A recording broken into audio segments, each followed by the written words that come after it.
স্বাগত অনিতার রান্নাঘরে। তো অনিতার রান্নাঘরে আজকে স্বাগত জানিয়ে শুরু করছি বন্ধু।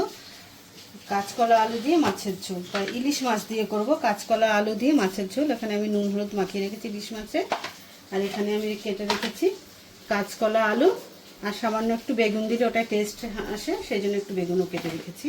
তো আমি কড়াতে তেল দিয়ে রেখেছি, তেলটা গরম হয়ে গেছে। এবার আমি মাছটাকে দিয়ে দেবো।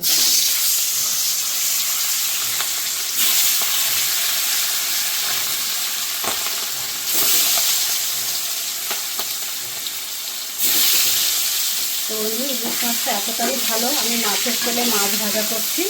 এটা পুরোটাই মাছের তেল ছিল, তাই মাছের তেলে মাছ ভাজা। বন্ধু, তো মাছটাও ভাজা হয়ে গেছে, এবার আমি তুলে দেবো। একে একে সব মাছ ভাজা হয়ে গেছে। এবার এখানে বেগুন কট পিসে একটু ভেজে নেবো।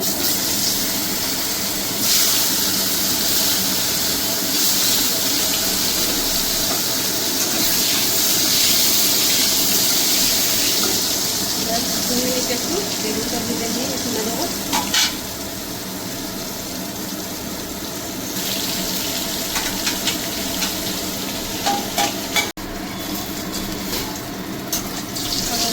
আমার বেগুনটাও ভাজা হয়ে যাচ্ছে। বেগুনটাকেও তুলে নিলাম। এবার আমি আর তেল দেবো না, তেল হয়ে আছে। আমি একটু জিরে ফোড়ন দেবো, যেহেতু কাঁচকলা আলু তরকারি তাই আমি জিরে ফোড়ন দেবো।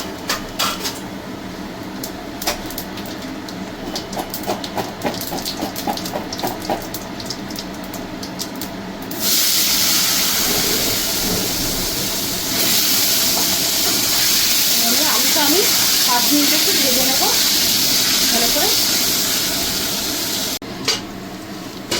হ্যাঁ বন্ধু, তো আলুটা ভাজা হয়ে গেছে।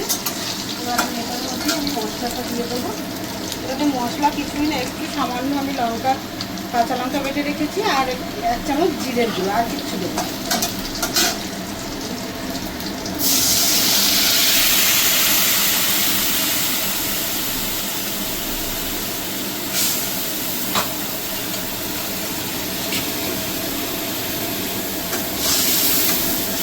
এটাতে দেবো এখন হলুদ গুঁড়ো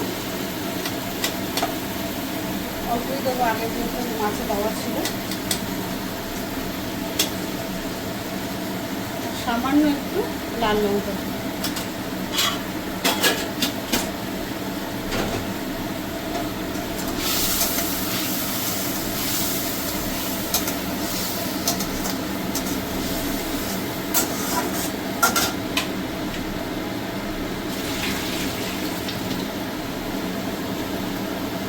কাঁচকলাটাও আমি এবার এর মধ্যে দিয়ে দেবো।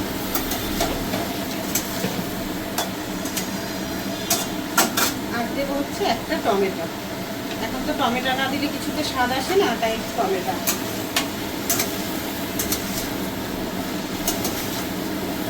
আগে তো আবার কোনো রান্নাতেই টমেটো দিতাম না। তো বন্ধু, আমি এই মশলা সেই সামান্য যা মশলা দিলাম এটা একটু ভালো করে কষিয়ে নিই। কাঁচা গন্ধ থাকলে ভালো লাগবে না খেতে। বন্ধু, মশলাটা ভালো করে কষানো হয়ে গেছে। এবার আমি পরিমাণ মতন ঝোলটা দিয়ে দেবো।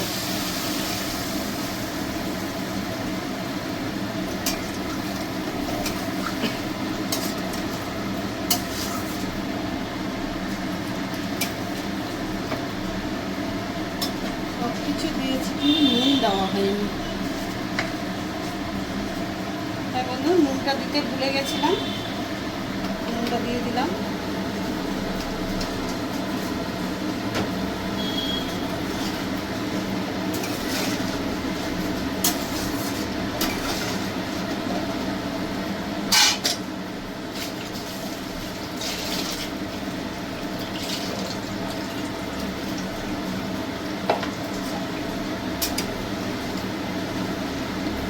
এবার ঝোলটা একটু ফুটে গেলে তারপর মাছটা দেবো।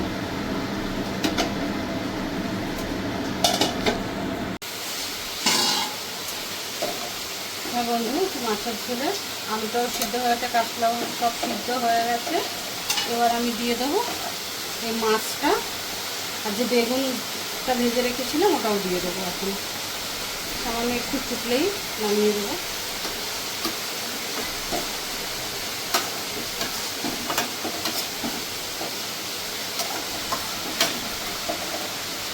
বন্ধু 5টা মিনিট ফুটে গেলেই আমার মাছের ঝোল রেডি।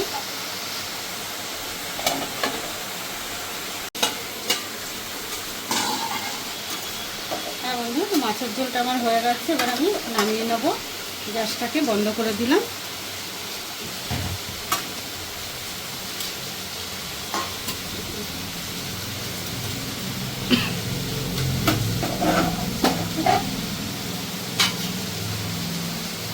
হ্যাঁ বন্ধু, তো দেখলেন তো কীভাবে বিনা মশলাতে একদম মাছের ঝোল।